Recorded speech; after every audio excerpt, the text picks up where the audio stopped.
부동산 브리핑입니다. 이재명 정부가 출범과 동시에 정비사업 중심의 주택 공급 정상화 전략을 가동했습니다. 초고가 아파트 억제를 중심으로 한 규제 기조에서 벗어나 중산층과 실수요자를 위한 주택 공급 확대에 정책 역량을 집중하겠다는 방침입니다. 한국토지주택공사가 경기 과천 지식정보타운 S7블록 신혼희망타운 한 가구의 청약 일정을 약 일주일 미뤘습니다. 10억 원 이상 시세 차익이 예상되면서 해당 청약과 관련된 문의가 쏟아져 모집 공고 문구를 다듬었기 때문입니다. 서울 아파트 경매 시장의 매각가율이 96.5%를 기록하며 약 3년 사이 최고 수준으로 높아졌습니다. 매각가율은 높아졌어도 매각률은 40% 수준으로 경매 물건 10건 중 6건은 여전히 유찰되고 있습니다.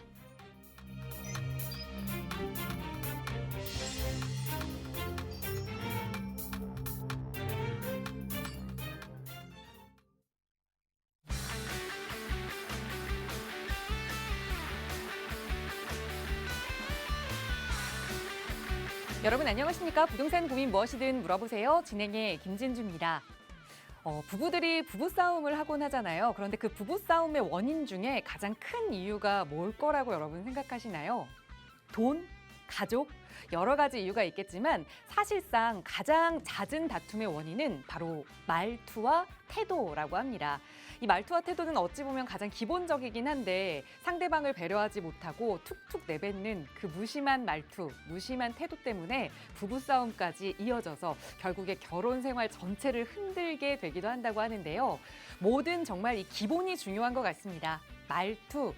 우리는 생활에서 얼마나 착하고 또 남을 배려하는 말투를 잘 사용하고 있는지 한 번쯤 돌아보면서 또 부동산 투자에서도 그런 기본을 잃지 않는 투자 전략 세워보시기 바랍니다. 오늘의 전문가 여러분께 따뜻한 말투로 고민 해결해 드릴 분 모셨으니까요. 저희 방송 함께 하시면서 궁금한 내용 있으시거나 해결하고 싶은 고민 있으시다면 나가고 있는 번호로 문의 주세요. 서울 지역 번호 02-2638-3973번 무료로 이용하실 수 있고요. 유료 100원의 상담 문자 샵 3989번 열어두고 여러분의 참여 기다리고 있습니다. 자, 그럼 오늘도 부자 되는 여러분의 부동산 고민 속으로 지금 바로 출발합니다.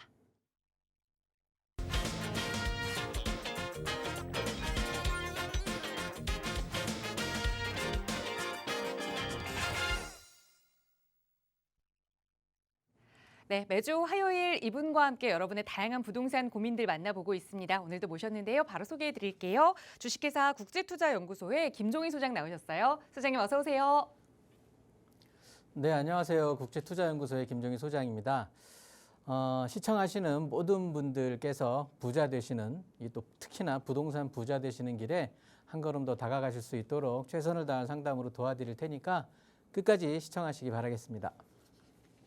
네, 여러분 한 분 한 분 여러분 상황에 맞는 상담으로 조금 더 돈 벌 수 있는 방법, 부자 될 수 있는 방법 함께 고민하고 있습니다. 도움 받고 싶으시다면, 상담 받고 싶으시다면 연락 주세요. 나가고 있는 무료 상담 전화 02-2638-3973번, 유료 100원의 상담 문자 샵 3989번, 시청하시는 여러분 누구나 이용하실 수 있는 번호입니다. 오늘도 바로 시청자 여러분의 고민 해결부터 해보도록 할게요. 첫 번째 시청자분 전화 연결하겠습니다. 여보세요. 네, 여보세요? 안녕하세요. 반갑습니다. 네, 안녕하세요. 네, 시청자님 오늘 어떤 고민 이야기 나눠볼까요?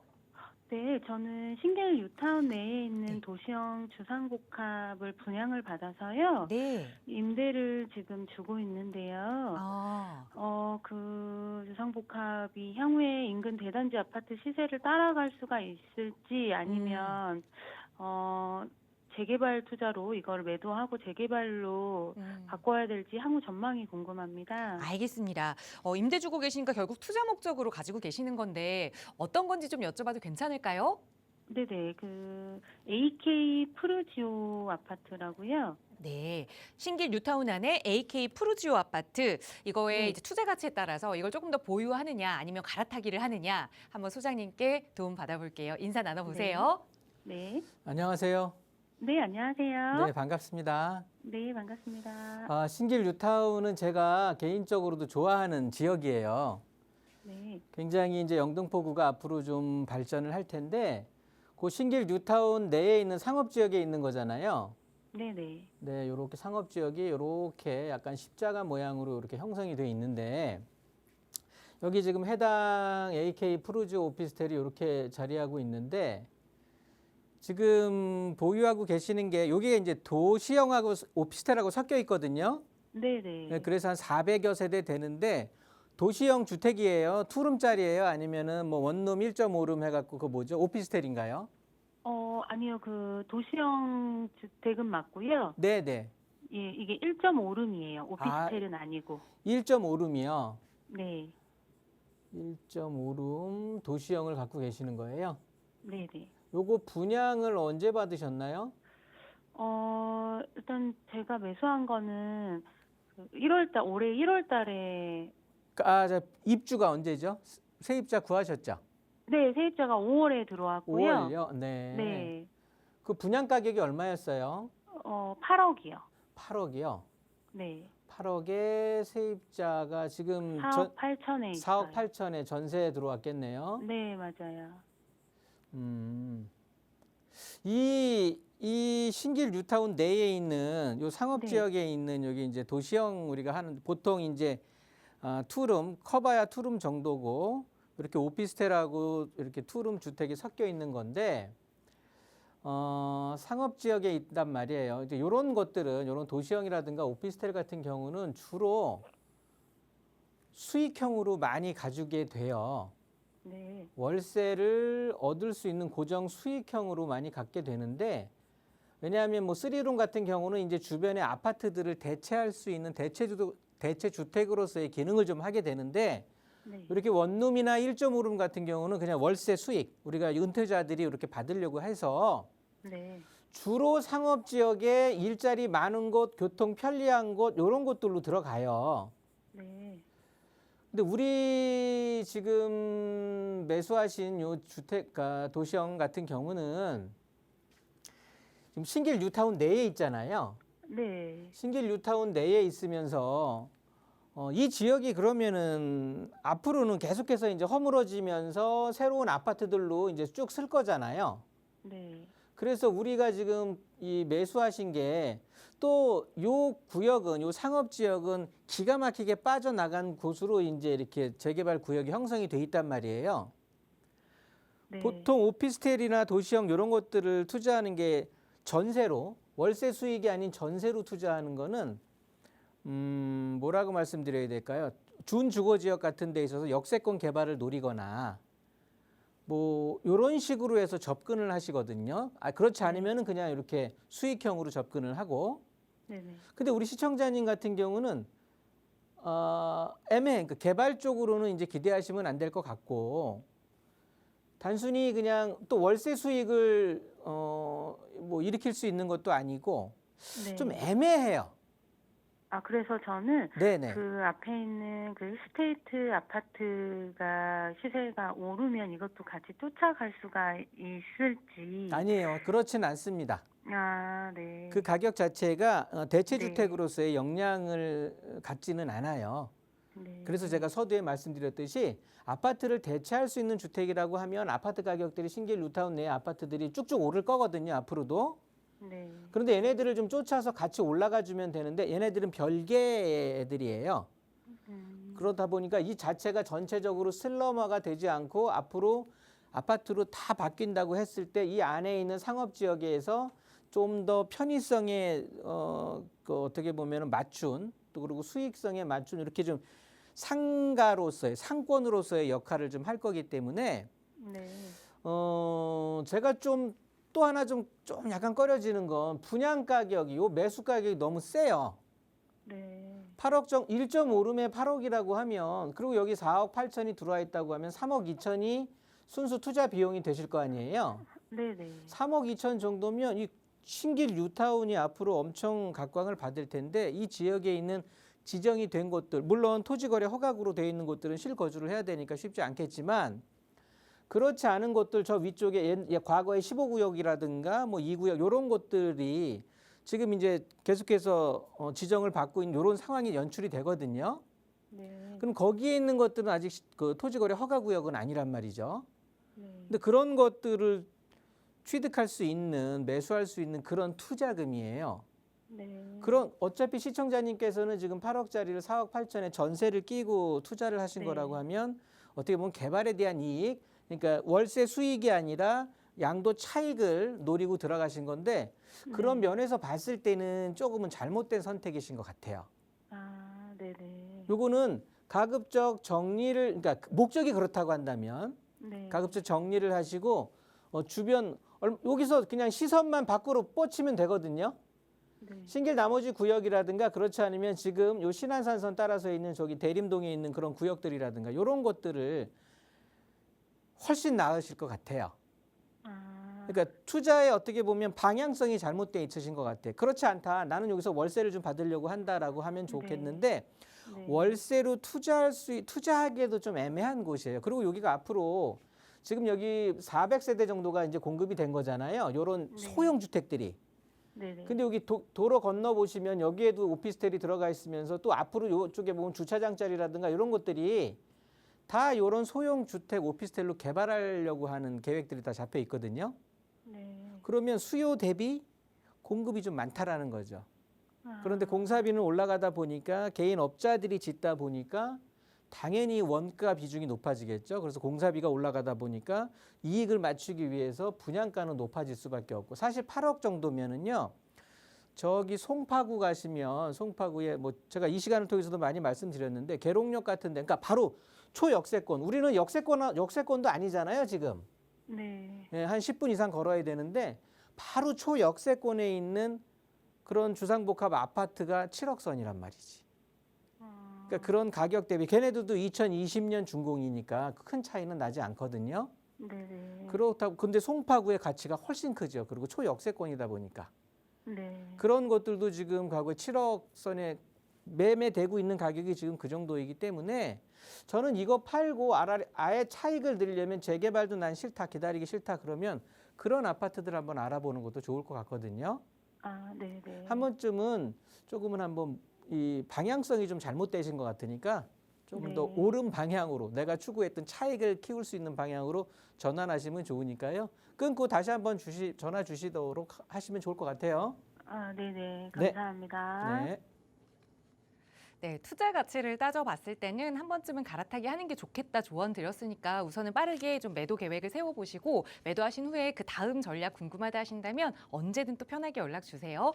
서울 지역번호 02-2638-3973번 유료 100원의 상담 문자 샵 3989번 언제나 여러분 이용하실 수 있게 활짝 열어두고 있고요. 이번에는 문자로 주신 사연 하나 살펴보겠습니다. 뒷번호 5625번 쓰시는 시청자분 사연인데요. 은퇴를 앞두고 있어서 불안합니다. 보유한 현금과 퇴직금으로 오피스텔을 매수해서 월급을 대체하려고 하는데 어디를 사야 안정적일지 조언을 좀 해주세요라는 질문을 해주셨어요. 은퇴를 앞둔 분들이 많이 하는 공통적인 그런 고민이 아닐까 싶은데 어떻게 도움 주실 수 있을까요, 소장님? 네, 요즘 많은 분들이 이제 질문을 주시는데요. 아무래도 이제 계속해서 몇십 년 동안을 한 자리에서 일을 해오시다가 이제 은퇴를 하니까 사실 준비한다고 해도 뭐 좀 쉽지 않거든요. 그러다 보니까 이제 근로로, 그러니까 열심히 일해서 얻었던 소득을 이제 임대 소득으로 전환하시려고 하는 분들이 많이 생기시는데, 그렇죠. 어디에다 하는 게 좋을까? 이게 가장 큰 고민인데요. 그냥 제가 어떤 지역을 뭐 차후에는 말씀드리겠지만, 기본적인 어떻게 보면은 이 상황을 좀 인지하시면 앞으로 내가 꼭 제가 오늘 언급하는 곳이 아니더라도 충분히 뭐 예를 들어서 꼭 서울뿐이 아니실 수도 있잖아요. 지방에 계시는 분들이 있을 수도 있으니까 그 지역 내 어느 쪽을 하면 좋겠다라는 게 기준이 서실 테니까요.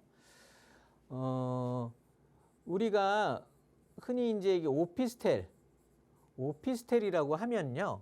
그냥 간단합니다. 이 어원을 한번 따져보면 되는데 우리가 흔히 사무실로 알고 있는 오피스, 뭐 굳이 여기서 또 영어를 쓴다고 해서 뭐 시청자분들이 굉장히 스펙이 넓으니까요. 또 나이 드신 분들은 잘 모르실 수도 있으니까 이게 이제 사무실이라고 하는 그런 개념과요.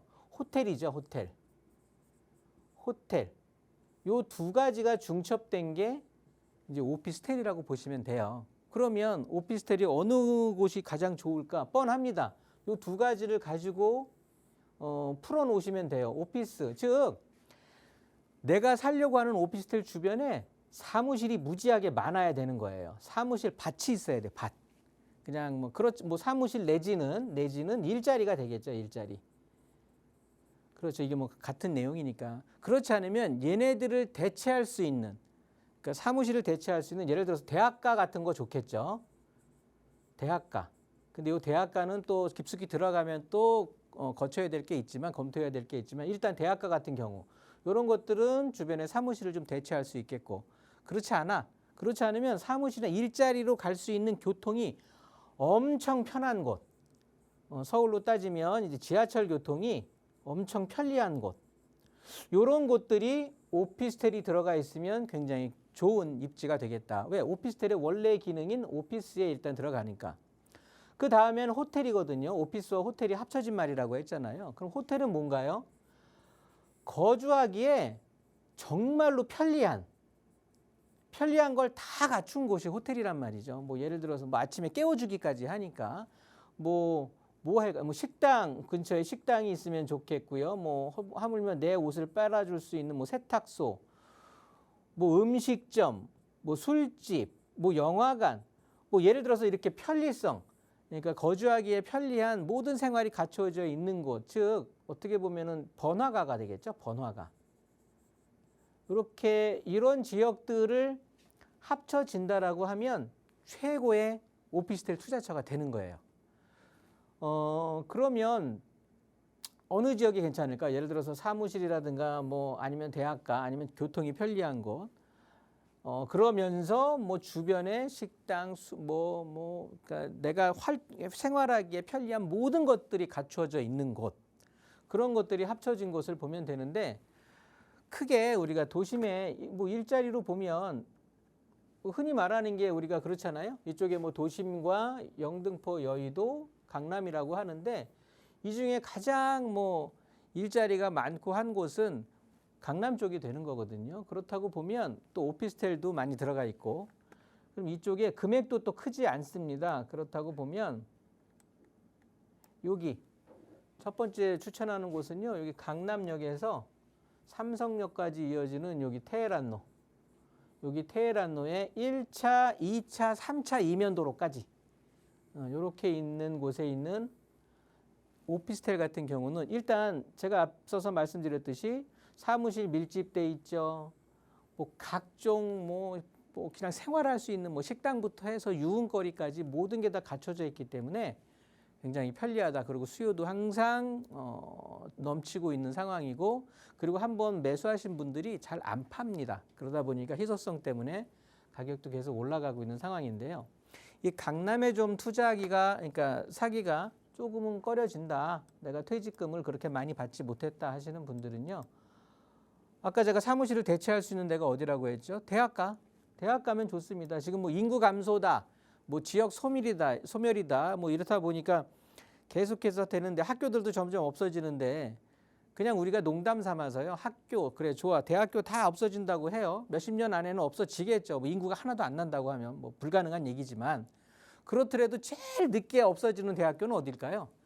서울대, 흔히 우리가 말하는 스카이가 되겠죠. 그러면 그냥 여기 아까 강남에 있는 오피스텔을 좀 사시기가 그런 분들은 여기 봉천역에서 낙성대역 사이에 특히나 서울대 입구 쪽에 있는 여기에 있는 오피스텔들 괜찮습니다. 서울대생들이 꼭 서울에 사는 사람들만 가는 건 아니잖아요. 지방에서 서울대를 목표로 엄청 다니다 보니까 서울대 기숙사에도 한정이 있기 때문에 여기 엄청 수요 많습니다. 그렇지 않으면 그 다음 뭐 저기 대학교들, 명문 대학교들 많이 있는 데들 있죠. 여기 보시면 우리가 흔히 신촌거리라고 하는데 여기입니다. 여기 뭐 서강대, 저쪽 홍대, 저 위쪽으로 뭐 연대, 이대 이렇게 있는 흔히 우리가 말하는 신촌, 홍대 입구부터 신촌 이대역 사이에 있는 역을 끼고 있는 이런 데 있는 오피스텔들, 이런 것들 괜찮거든요. 이 이외에도 뭐 중대, 숭실대에 있는 곳이 또 7호선으로 이어지는 데 있는데 그런 데들은 상권이 발달되질 못해서 좀 불편하겠죠. 그러니까 아무리 대학가라고 하지만 또 생각나는 게 저쪽에 있겠네요. 건대 입구역 위아래로 화양리 쪽이라고 하나요? 건대 입구, 세종대 입구 그런 쪽에 있는 그런 쪽도 오피스텔도 좀 괜찮을 것 같고요. 이렇게 그러니까 지역은 내 돈에 맞춰서 선택을 하시지만 사무실 내지는 대학가 그러면서 굉장히 편리한 생활할 수 있는 호텔 수준의 즉 주변이 잘 갖추어져 있는 곳 편리하게 그런 쪽이 합쳐져 있는 지역들을 들어가시면 실패하지 않는 투자처 되니까 해서 또 제2의 또 인생을 한번 누리실 수 있는 기회를 찾으시면 좋을 것 같아요. 네, 기본적으로 오피스텔에 투자할 때는 어떤 조건들을 좀 봐야 하는지 그 요건들도 일러드리고 지역적으로도 추천드렸으니까 잘 참고해 보시고 그럼에도 불구하고 좀 찾기 어렵다 하신다면 언제든 다시 한번 연락 주세요. 나가고 있는 번호 02-2638-3973번 유료 100원의 상담 문자 샵 3989번 항상 열어두겠습니다. 자, 방금 문자 주신 우리 시청자 여러분처럼 이 노후를 걱정하시는 분들이 굉장히 많이 계십니다. 최근에는 정말 100세 시대가 열리다 보니 은퇴하고 나서도 3, 40년을 더 살아야 한다라는 생각에 굳이 수익형이 아니더라도 좀 차익을 더 볼 수 있는 부동산 투자를 고민하시는 분들도 많이 계시는데요. 그런 분들이 가장 고민하시는 게 과연 안정적인 투자처가 어디일까? 이런 부분이 아닐까 싶어요. 어떤 지역을 좀 눈여겨보면 좋을지 그 지역에 대해서도 좀 추천을 해주실까요, 소장님?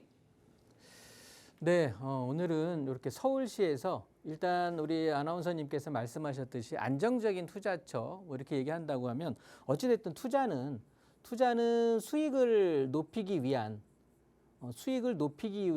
어떻게 보면 하나의 방편이 될 수가 있는 거잖아요. 그러면 지금 가장 저평가돼 있으면 그러니까 싸다는 말하고 저평가라는 말하고는 다른 거거든요. 얘의 가치는 굉장히 높아 있는데 특별한 여러 가지 이유가 있겠죠. 사람들이 잘 모를 수도 있는 거니까 그런 이유가 가장 크겠지만 그러다 보니까 저평가돼 있는 이런 지역을 찾아서 들어간다라고 하면 당연히 좋은 투자처가 될 건데요. 자, 서울이 총 저쪽에 왼쪽부터 강서구부터 시작해서 이쪽에 강동구로 끝나는 그 주변을 모두 이렇게 본다라고 하면 총 25개 자치구가 있단 말이에요. 25개 구로 형성이 돼 있는데 이 중에 가장 저평가되어 있는 구가 과연 어디일까? 한번 그냥 따져보시자고요. 우리가 보면 집값의 수준을 봤을 때 가장 좀 낮은 가격을 형성하고 있는 곳들이 대표적인 것을 보면은 노도강이라고 해갖고 저쪽에 서울의 제일 위쪽 끝자락에 있는 구역들을 얘기하고요. 그러면서 또 금천구, 그러니까 서울의 외곽 지역들을 주로 많이 얘기를 한단 말이에요. 그러면서 당연히 집값은 서울의 중심부로 들어올수록 가격 자체가 점점 상승하고 있는 상황이기 때문에 서울의 중심은 어디냐 하면 당연히 한강이 되겠죠. 한강. 이렇게 한강변을 기준으로 해서 집값이 이렇게 잡혀 있게 되는데 자 보시면 우리가 가장 우선시하는 곳이 강남 3구. 자, 강남구, 서초구, 송파구. 얘네 지역들을 제외한 곳들을 보면 마용성이라고 해서 마포, 용산, 성동구를 우리가 많이 떠올리는데 자 그러면 한강 흐르고 있고요. 강남 3구 맞은편에 있는 마포, 용산, 성동구는 제 가치를 받는 거란 말이지. 중심지로서의 입지로. 그런데 보시면 동작구하고 영등포가 당연히 모든 구의 중심에 있고 한강변에 접해 있는데 그렇게 아파트 가격이 마용성보다 낮단 말이죠. 그런 이유는 뭘까요? 특히나 동작구 같은 경우는 영등포구에 비해서 같은 한강변에 접해 있다라고는 하지만 일자리가 없어요. 그런데 그런 일자리를 또 갖추고 있으면서도 아파트 가격은 다른 마용성이라든가 강남 3구, 동작구에 비해서도 낮게 형성되어 있는 영등포가 당연히 서울 25개 자치구 중에서 굉장히 저평가돼 있을 수밖에 없다. 저평가돼 있다. 이렇게 보시면 되는 거고요. 다음 장을 보시면 영등포구의 개요인데요. 특별한 거를 보실 필요는 없겠는데 일단 서울시 각 총 생산량이죠. 서울시의 GDP를 따진다고 보면 서울 3위입니다. 3위. 그만큼 일자리도 많이 있고 또 소득을 올리는 사람들이 많이 있다라는 소리고요. 그 소득 수준도 우리가 생각 이상으로 많이 올리고 있다라는 소리이기 때문에 서울 각 구의 GDP 따졌을 때 전체적으로 3위인데 집값은 한 중위 정도의 가격을 형성하고 있기 때문에 앞으로의 그 상승 여력이 무궁무진하다라고 보시면 좋을 것 같습니다. 그러면서 마용성, 영등포의 동작 아파트 이렇게 좀 비교를 해 본다라고 하면요. 마포구 같은 경우에 평당 4,400만 원 정도, 용산은 6천만 원을 육박하네요. 성동구 같은 경우도 한 4,700만 원 정도인데 영등포구는 3,950, 한 4천만 원대란 말이죠. 그렇다고 보면 마포구와도 한 400만 원 평당. 용산구하고는 뭐 굉장히 갭이 많이 지고요. 성동구하고도 한 6, 700만 원 정도의 가격 차이를 형성하고 있기 때문에 평당 가격을 말씀드리는 거예요. 그렇다고 보면 같은 한강변에 머물러 있으면서 차이가 너무 많이 난다는 소리죠. 이게 이유는 딱 하나입니다. 일자리도 많고 그 앞으로 주택 가격이 높게 형성될 수 있는 자격을 다 갖추고 있음에도 그런 이유가 굉장히 슬럼화돼 있어. 그러니까 굉장히 낙후돼 있다라는 소리예요. 그럴 수밖에 없는 게 영등포는 종로구, 중구 다음으로 오래된 지역이란 말이죠. 그러니까 옛날 서울하면 사실 종로랑 영등포뿐이 없었죠. 강남 같은 경우는 한강 이남으로 해서 최근에 와서 강남이었던 거죠. 예전 어르신들 보면 다 영등포의 동쪽에 있다고 해서 영동이라고 했습니다. 이쪽을.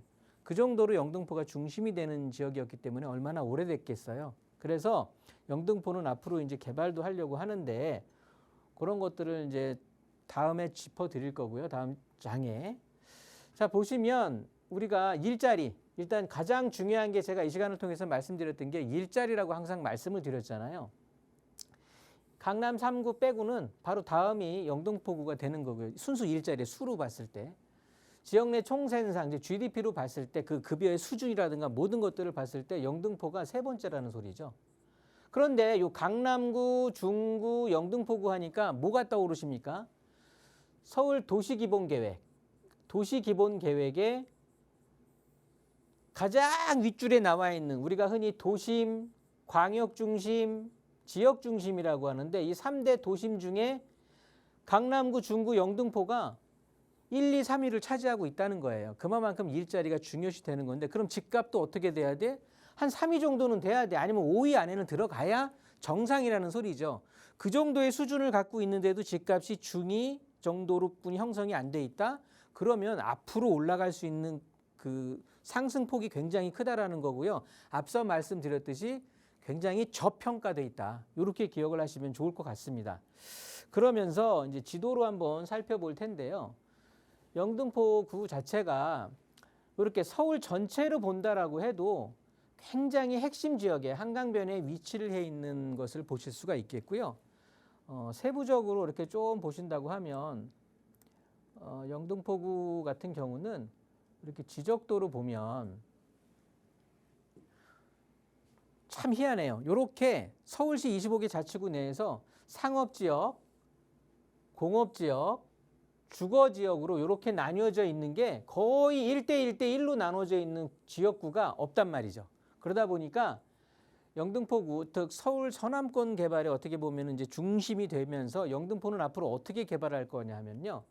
도심의 원기능 회복이에요. 원기능 회복. 이 소리가 뭐냐 하면 자, 공업지역은 공업지역대로, 상업지역은 상업지역대로, 주거지역은 주거지역대로 개발을 하겠다라는 소리인 거거든요. 그러니까 여의도가 뭐 상업지역을 대표하는 게 여의도니까 여의도 같은 경우는요. 앞으로 국제 금융 중심 도시로 해 갖고 용산하고 같이 연계를 해서 엄청난 개발에 대한 어떻게 보면은 그 어떻게 보면 중심지가 되겠죠. 그렇게 해서 서울 가장 중심에 강남을 넘어설 거라고 기대하는 곳들 중에 하나고요.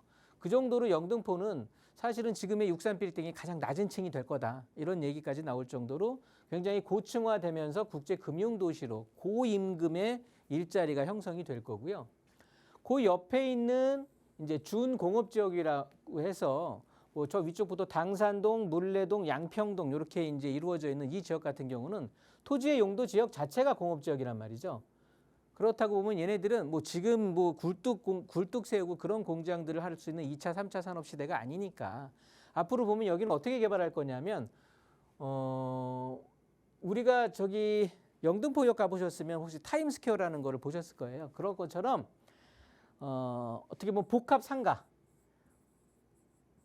어떻게 보면 복합 건물이라고 하죠. 이 복합 건물과 주상복합 아파트 거기에 더해서 지식산업센터, 아파트형 공장에 세련된 말이 이제 지식산업센터죠. 요즘은 다 이렇게 바뀌었고, 이렇게 해서 요 3위일체가 돼서 용적률에 대한 인센티브를 알파를 더 받으면서 어떻게 보면 타운별로 요렇게 개발이 될 거란 말이죠. 그러면서 급여 수준이 높지는 않지만 그래도 일자리가 더욱 더 창출이 될 거란 말이에요.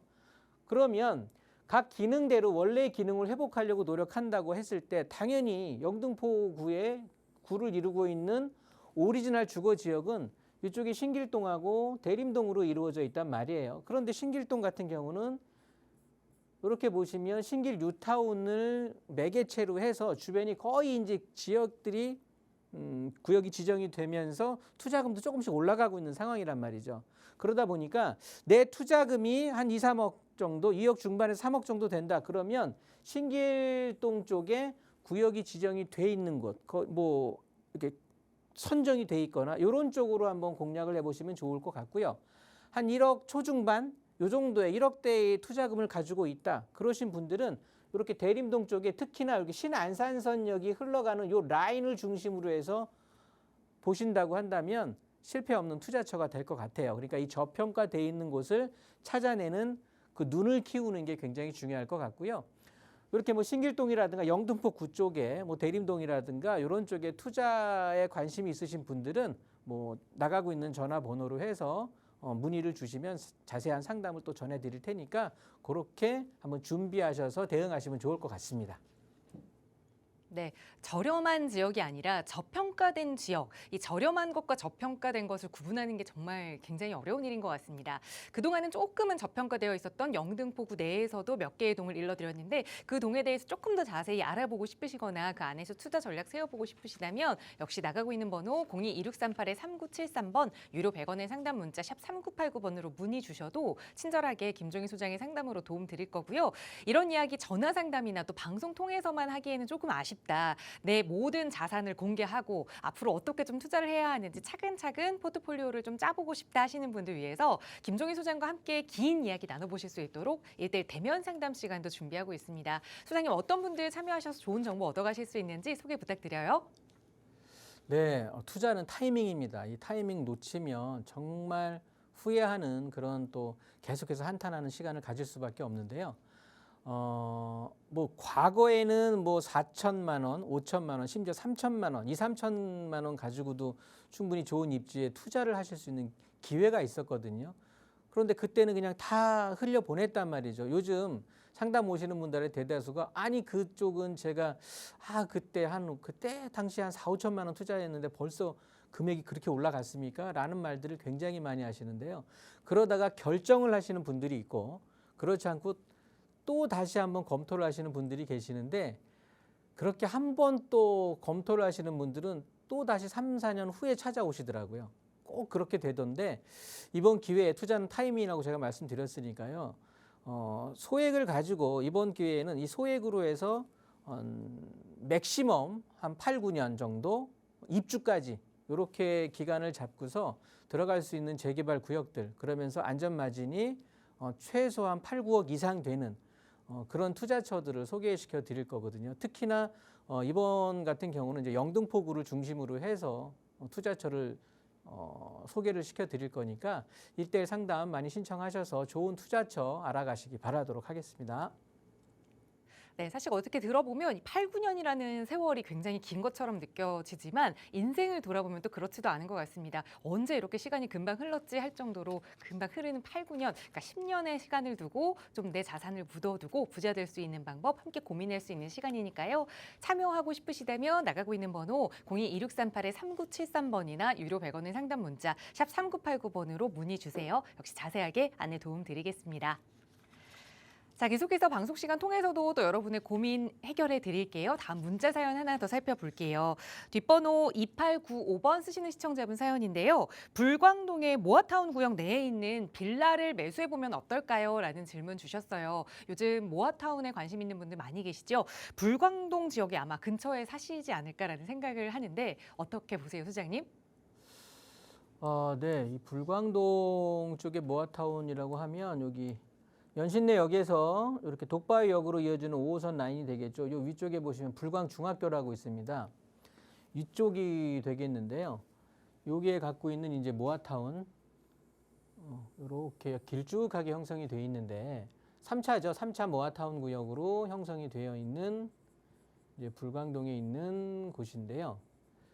여기를 요 구역 내의 빌라를 요 구역 내를 가지고 계시는 게 아니라 요 빌라를 그러니까 투자 생각하시면서 매수하시면 어떠냐 이제 이렇게 물어보신 건데요. 바로 제가 요 전에 이제 투자는 타이밍이라고 말씀하신 어떤 그런 질문과 좀 유사하신 질문 같은데 이쪽 지역은요. 지역 분석을 해드리면 그러니까 결론은 저는 매수 안 하셨으면 좋겠어요. 왜냐하면 이 불광동 쪽에 이 은평구 쪽에 이제 투자에 대한 어떻게 보면은 포커스 맞추실 때 투자의 초점을 맞추실 때 두 가지를 보시면 될 것 같아요. 크게 이쪽에 보시면 지금처럼 여기 이제 연신 내에 여기 이제 GTX가 있네요. 우리 지역은 지금 이쪽에 모아타운 구역이고요. 자, 이쪽에 지금 투자하시는 데 있어서 크게 따지면 첫 번째로는 GTX에 대한 호재가 있겠죠. GTX 호재와 두 번째 또 따지셔야 될 게 저쪽에 좌측에 같은 요 GTX 라인 선상에 있는 곳인데요. 창릉 3기 신도시죠. 3기 신도시를 염두에 두셔야 될 것 같아요. 이 두 가지 논조를 갖고 진행을 해보시면 될 것 같은데 뭐냐 하면 일단 여기 모아타운이 들어가려고 하면은요. 그러니까 아파트로 바뀌려고 하면 우리가 추가 분담금이 굉장히 그러니까 사업성을 포함한 추가 분담금에 대해서 굉장히 이제 신경을 많이 쓰시는데 이 추가 분담금이 적어지려고 하면 당연히 일반 분양가를 높이 받으셔야 되겠죠. 일반 분양가를 높이 받으셔야 되는데 일반 분양가를 높이 받기 위해선 주변 아파트 가격이 높아야 된다는 소리예요. 아파트 가격이 높이 형성돼 있어야 일반 분양 가격을 높이 받을 수가 있는 거죠. 그래야 내 추가 분담금도 줄어들으니까 조합원 분양 가격이 낮아지는 그런 효과를 얻을 수가 있는 건데요. 주변에 보시면 이쪽에 은평구가 아까 제가 25개 자치구도 얘기했지만 전체적으로 신축이다 신축 아니다 이런 것들을 떠나서 모든 아파트 가격들이 그렇게 높은 서울시 내에서 높은 가격을 형성하고 있는 상위권, 뭐 중상위권 이런 곳이 아니거든요. 중위권도 아니고 어쩔 수 없이 서울의 외곽 지역을 형성하고 있기 때문에 낮았단 말이에요. 그런데 호재가 된 게 여기 GTX가 연신내역을 이제 정차를 하게 된단 말이에요. 이러면서 서울역 갔다가 삼성역까지 가게 되는데 우선 1차적으로 서울역까지는 개통을 했어요. 그래서 많은 분들이 기대를 했단 말이죠. 일단 GTX가 서울역을 이제 정차하고 개통을 했으니 얼마나 아파트 가격들이 쭉쭉 올라갈까 기대를 했는데 그렇게 많이 오르질 못했다라는 소리예요. 그러니까 이게 제가 항상 얘기를 드리는 게 신부화장 아까 저 결혼식 할 때 그 신랑하고 신부가 드레스 맞추러 가잖아요. 보러. 그런데 드레스 입고 나오기 전에 이 커튼 거치기 전에는 신랑도 저도 신랑이 한 사람이었었으니까 알겠는데 굉장히 콩닥콩닥 하면서 기대를 갖게 되는데 한번 커튼이 쫙 쳐지고 그게 이제 보이게 되면 그 다음부터 드레스를 몇 개를 입어도 똑같더라고요. 그러는 것처럼 그 기대심은 가려져 있을 때 GTX가 개통하기 정차하기 전에는 굉장히 기대심을 해서 가격이 오히려 그때 더 올라갔던 상황이었고 막상 개통하니까 뚜껑 열고 보니까 그렇게 이쪽 불광동 쪽에는 그렇게 많은 어떻게 보면 상승 효과를 미치지 못하더라. 근데 그 이유를 따지고 보니까 이쪽에 불광동 쪽에 그러니까 거주하시는 분들의 직장이 뭐 강남까지 다니시는 분들이 그리 많지는 않더라. 이 도심 쪽 보시면은 저기 광화문 쪽에 있는 우리가 흔히 말하는 도심. 이 도심 쪽으로 출퇴근하시는 분들이 많더라. 그런데 도심 쪽까지는 지금 3호선이 워낙 잘 돼 있더라. 요거 타고 15분에서 20분이면 도심 가더라. 이제 이런 소리들을 하시는 거거든요. 뭐 한 20분, 25분. 그런데 GTX를 타니까 얘 타러 가야지. 거기에 또 밑으로 내려가는 시간, 그다음에 GTX 배차 시간 이런 그리고 또 거기에 들어가는 요금 이런 거 비교해 봤더니 아 그냥 3호선 타고 다니는 게 낫더라라고 판단하시는 분들이 많이 생긴 거죠. 그러다 보니까 GTX에 대한 호재가 이 모아타운 구역의 주변에 일반 분양가를 높여줄 수 있는 주변의 아파트 가격의 이 상승과는 그렇게 큰 영향의 차이가 없더라 이렇게 판단이 된 거거든요. 그러다 보니까 일단 모아타운이 된다라고 해도 우리가 여기 대조 1구역에서 한번 공부를 했었잖아요. 대조 1구역 자체가 지금 뭡니까?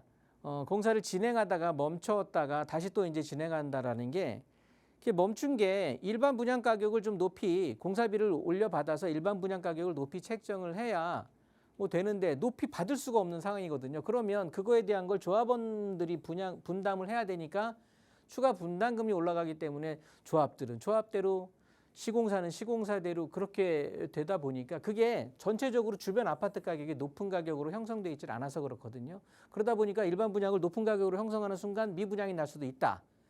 이런 위험성 때문에 이런 게 벌어졌기 때문에요. 이 GTX에 대한 호재가 그리 큰 것은 아니더라. 뚜껑 열고 보니까. 그런 것들을 한번 생각하셔야 되는 거고요. 그다음에 두 번째는 창릉 3기 신도시인데 바로 한정거장 전이 이제 창릉 신도시에 정차를 하게 되는데 얘네 같은 경우는 계획된 신도시란 말이죠. 계획된 신도시예요. 그러다 보니까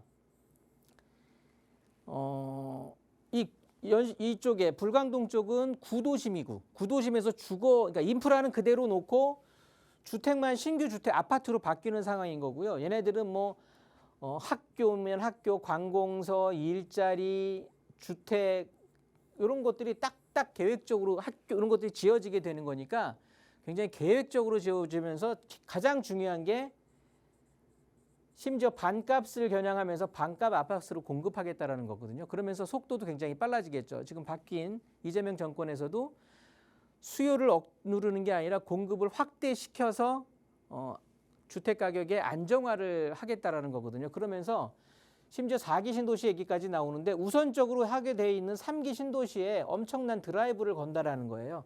그러면서 굉장히 빠르게 공급할 거라고 하는데 자, 다시 원점으로 와서 이 모아타운이 지금 선정이 돼 있는 상황에서 사업 단계를 거쳐서 입주까지 간다라고 하면 뭐 적어도 한 7, 8년 정도 소요되겠죠. 그러면 3기 신도시 지금 드라이브 강하게 걸면 이 시간이면 첫 번째 입주 물량들이 좀 나올 수 있는 상황이거든요. 그러면 입주가 시작되면서 하게 되면 바로 비교가 될 텐데 아파트 가격은 더 저렴할 거란 말이에요. 그러면서 어차피 GTX는 한정거장 차이인 거고 그러면 여기 뭐 3호선이 지금 연결이 안 돼 있다라고 하는데 고양선 내지는 지금 경의중앙선이 또 창릉 신도시를 겨냥하고 있고 다니고 있고 하니까 큰 차이는 없을 것 같다라는 얘기죠. 그렇다고 보면 지금 요 모아타운 구역에 지금 시점에서 뭐 갖고 계시는 분들은 기다리실 수 있어요.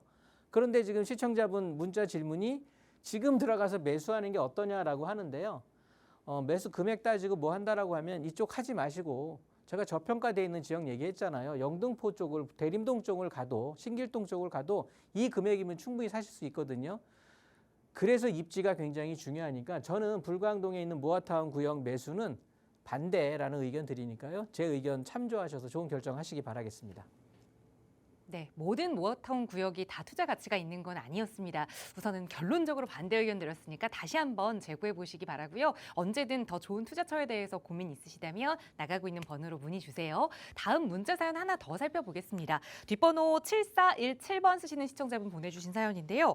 파주시 금촌동에 있는 팜스프링 아파트에 살고 있습니다. 이 아파트의 향후 전망 궁금합니다라는 질문 주셨거든요. 거주 중이신 아파트인데 어떻게 보세요, 소장님? 네, 요즘 이제 파주 분들이 또 질문들을 많이 해주시는데요. 굉장히 최북단 쪽이라고 해야겠죠. 서쪽에서 서북단 쪽을 형성하고 있다 보니까 굉장히 우리는 이제 사실은 제가 태어난 고향이기도 한데요. 이쪽은 굉장히 눌려 있었죠, 많이. 그런데 이제 요즘 이제 여기 팜스프링이라고 해서 여기 금촌동이라고 하죠. 파주 금촌동에 있는 건데요. 굉장히 대단지입니다. 한 4,000세대 가까이 되어 있는 아파트 대형 단지가 형성되어 있는데 지금 여기에 전망, 거주하시고 있는데 전망을 물어보시는 건데요.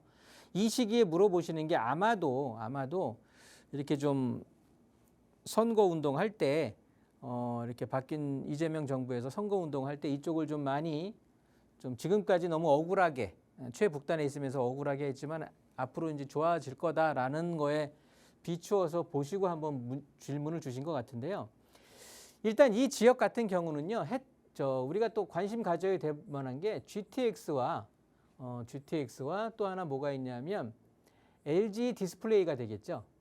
LG 디스플레이 이 공장이 되겠는데 일단 GTX-A 노선에 대한 이 호재, GTX에 대한 호재는 운정지구가 있죠. 여기 지금 이제 운정 정차하고 있는 여기 운정지구, 파주 운정지구에 어떻게 보면 그냥 여기가 상한선인 것 같아요. 제가 보기에는 여기에 한정 지어진 호재일 것 같고, 물론 이쪽에서도 아예 생각도 못했었지만 일단 이렇게 운정역까지 와서 여기서 또 갈아타고 해야 되는 그런 번거로움은 있지만 어찌됐든 우리 턱밑까지 이 GTX라는 노선이 들어왔기 때문에 괜찮다고는 보여지는데, 어찌됐든 GTX 크게 두 가지 있는 호재 중에서 GTX-A는 운정지구에 어떻게 보면 국한돼 있을 것이다.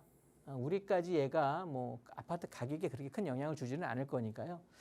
근데 이제 남아 있는 게 요거 LG 디스플레이 같은데요. 이쪽 LG 디스플레이가 2005년에 이제 본사가 파주 쪽으로 이전을 하면서 파주시의 어떻게 보면 잔치였죠. 그러면서 굉장히 기대를 많이 했었는데 뭐 점점 수익률 악화되면서 이게 그냥 사세가 쪼그라졌다고 표현해야 될까요? 그러다 보니까 주변에 그렇게 파격적인 어떻게 보면 호재를 연출하지는 못했어요. 그러다 보니까 그냥 뭐 그런가 보다 하면서 그냥 그렇게 지내왔었는데요. 이번 엊그제인가요? 정확한 날짜 모르겠는데 하여튼 발표를 한 게 지금 LG 디스플레이 자체가 저기 중국에 있는 공장을 이제 접고 쭉 와서 2조가 넘는 돈을 이제 갖다가 지금 여기 팜스프링 위쪽에 LG 디스플레이 공장에다가 무려 7천억을 투자를 한답니다. 그러면서 뭐 직원도 더 뽑고 굉장히 이제 활성화시켜서 LG 디스플레이 완전히 올인한다고 해야 될까요? 이렇게 굉장히 키운다고 하니까 이쪽이 커지게 된다라고 하면 당연히 저쪽에 파주 문산인가요? 이 문산동이라든가 금천동 요런 동 일대가 당연히 각광을 받을 수밖에 없고요. 거기에 이제 이쪽은 당연히 주택 가격, 그러니까 좀 이렇게 구분해서 드린다고 하면 금천동이라든가 지금 팜스프링이 있는 아니면 문산 같은 경우 요런 곳들, 요런 데들은 주택 가격에 영향을 끼칠 거예요. 주택 가격들이 상승을 할 수 있는 기회가 될 거고요. 이렇게 성동 IC라고 자유로 타고 쭉 가다가 성동 IC로 들어가는 우리가 흔히 말하는 주말에 많이 가는 그 아울렛, 신세계 아울렛인가요? 그 아울렛이라든가 또 헤이리 마을 이런 쪽들, 그다음에 통일동산 요런 쪽에 있는 곳들은 이 주변으로 해서 토지 가격이 좀 뛸 것 같습니다. 그래서 이런 쪽들은 이렇게 하면, 그래서 지금 질문하신 내용, 파주시 금천동에 있는 팜스프링 거주하시는데 전망 어떠냐? 굉장히 밝죠. 그러니까 지금까지는 좀 별 재미를 못 보셨지만 앞으로는 그래도 한 20% 이상의 상승 효과는 누릴 수 있을 것 같으니까 기분 좋게 거주하시면 좋을 것 같습니다. 네, 그동안은 조금은 마음고생 하셨겠지만 앞으로는 그 향후 전망이 밝다라는 긍정적인 의견 드리면서 언제든 또 고민 생기시면 연락 주시고요. 저희 방송 시간 통해서도 오늘 여러분의 다양한 부동산 고민들 해결해 드렸습니다. 조금 더 자세한 투자 이야기, 그리고 내가 가지고 있는 부동산에 대한 고민 이야기, 마음 터놓고 이야기 나눠보실 수 있도록 1:1 대면 상담 시간도 준비하고 있는데요. 김종희 소장과 함께 하실 수 있는 시간 다시 한번 소개해 드릴게요. 간략하게만 말씀 주세요, 소장님. 네, 찾아오시기는 되게 편합니다. 강남구청역에 바로 붙어 있으니까요. 교통 편리하고 하시니까 찾아오시기 편하고, 특히나 이번에는 1억 초중반 한 1억 4, 5천대로 투자할 수 있는 그러면서 굉장히 큰 한 10억 선의 어떻게 보면 이익까지도 노릴 수 있는 그런 투자처, 특히나 영등포구 이쪽에 있는 지역을 소개시켜 드릴 거니까 많은 참여 부탁드리겠습니다. 네, 안정적인 소액 투자처를 찾고 계셨던 분들께 좋은 기회가 될 테니까요. 1:1 대면 상담 필요하시다면 저희 방송 끝난 이후에도 상담 전화 계속해서 열어둘게요. 편하게 문의 주시기 바랍니다. 자, 오늘 저희가 준비한 시간은 여기까지입니다. 아울러 저희 프로그램은 여러분께 보다 다양한 정보 제공하기 위해 마련되고 있습니다. 해당 부동산의 가치나 매물 가격의 상승 하락을 보장하지는 않는다는 점 유의해 주시기 바랍니다. 자, 오늘 오후도 즐겁게 보내시고요. 저희는 내일 이 시간에 다시 인사드리겠습니다. 시청해 주신 여러분 고맙습니다.